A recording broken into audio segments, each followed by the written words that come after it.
Good morning, everyone. Today you know what? I'm sick of these stiff poses. Take 5, I'll be right back. I feel like a brand new pony. With that said, the hell did I just watch? Let me back up a step, or 6. I actually wrote this as a review to the first episode in the Powerpuff Girls reboot series. Simply put, it was a mess.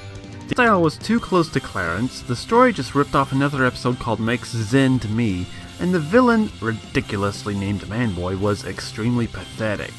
Take Femme Fatale from the original episode, Equal Fights, and turn her into a stereotypical Meninist mockfest, and make her unfunny. But there were a few things I did enjoy about the episode, like I kinda enjoy the new voice actors, even though I think it's kinda stupid that they got everyone but the original Powerpuff Girls back.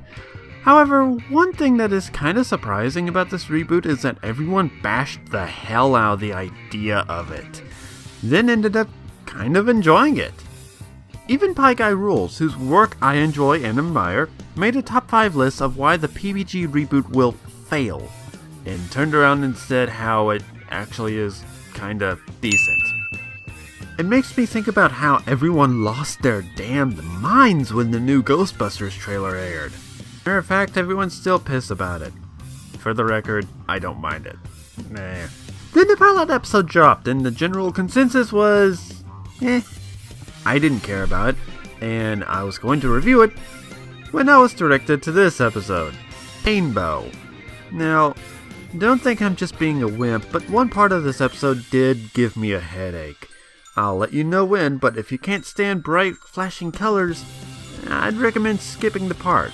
It's not Problem Solvers levels of bad, but it's still pretty bad anyway. While we start off at Pokey Oaks School, I can't tell if it's a kindergarten school or not, or if it's even Pokey Oaks, but the kids look a little old to be kindergartners. So I'm going to assume it's perhaps 3rd or 4th grade?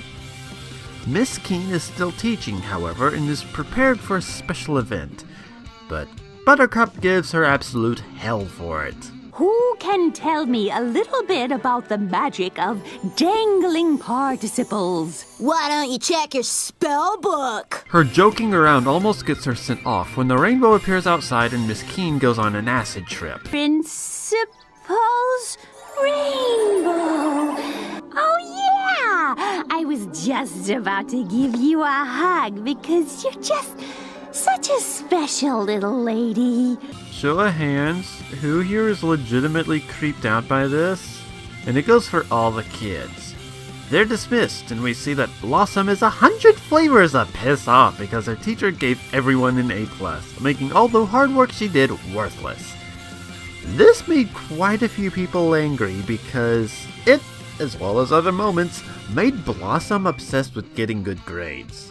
I kinda thought you guys want to get good grades. Anyways, things get weird.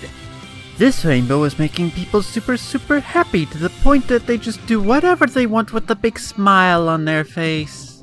Why is everyone acting so insane? I'm not sure. Let's go ask the professor. He's the sanest person we know. He's the most insane person yet. In his ramblings, he tells them to soak in some rainbow. Then he runs around the sprinkler like a dog. Yeah, girls, just fly away. Nothing to see here.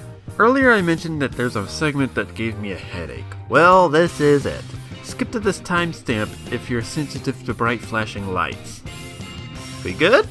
Because in the time that it took for me to warn you, this show took crack, marijuana, and speed all at once. I don't condone drugs. This place sort of reminds me of Cloud Cuckoo Land if it had an acid trip. What is this place? My dream. And my nightmare. My point exactly. They meet a large panda who seems to run the place. I'm Allegro, the happiest panda in the world. Wanna hug? OMG! Yes! Bubbles, why are you dressed like a and back to your normal outfit again? No one's gonna question that? Okay. I can't! Can't what? Even? Can't even what? Oh, like she literally can't even. Whatever. Allegro releases some party lobsters. Okay, I'm gonna sound pretty senile here, but what the hell is a party lobster? I've actually heard the term before and I never understood it. Because it makes no sense.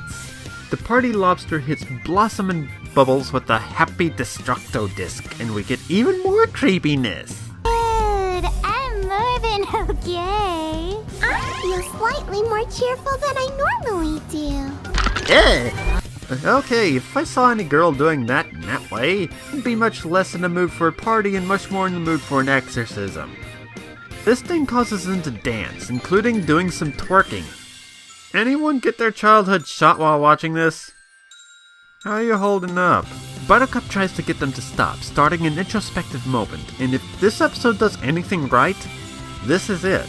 I really do like that she learned from all this. It's actually done very well here. She retaliates and destroys Allegro in another weird scene. I just want a party. I just want a party. I just want a party. I just want a party. I just want a party. Everything goes back to normal. Buttercup goes back to her lesson, and we finally get to hear those magical words. And so, once again, the day is saved thanks to the Powerpuff Girls. This episode was freaking weird. It made me think of that one Powerpuff Girls episode where they're all having that one bad disco nightmare. Please up a name in the comments because I cannot remember it for the life of me. Except here it's more like Unikitty's wet dream. Yeah. It is moderately better than the pilot, but some aspects of it feel really dated, a la twerking. It will definitely go the way of the gyrating hips of the 50s. Granted, Buttercup's characterization does help this episode a lot, and so I have to give it a 6 out of 10. Thanks for watching. If you liked this video, leave a like, comment, and subscribe. Next time, we finally return to the Cubo channel, as we explore the darkest demons that space has to offer us. I'll see you next time. Have a great day. Pray for me.